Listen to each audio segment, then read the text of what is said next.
আমার কাছে কি আমার কাছে কি ভুলি যাই না দাঁড়ি কাটি যাইতে হবে বুঝাই না যাইলে আর আবার ভগবানের কুতুন হইছে নি কি মুশকিল না তো এরা কি কর আগেরবার ফোন দিছে আর আমি গেছি এত কম হইলে কইতাম না অনাই তারিখে যাই কথা কইব আর কি এই পোস্ট দেখাইবো বা খুব গুলশান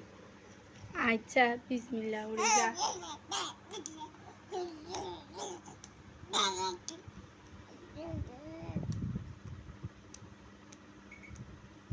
এটা কি আর প্রফেশনাল ভাবে নিবিনি ওর মন সিরাত আল্লাহ যদি বাঁচাইরা ভাইয়া কি করে দেখছো নি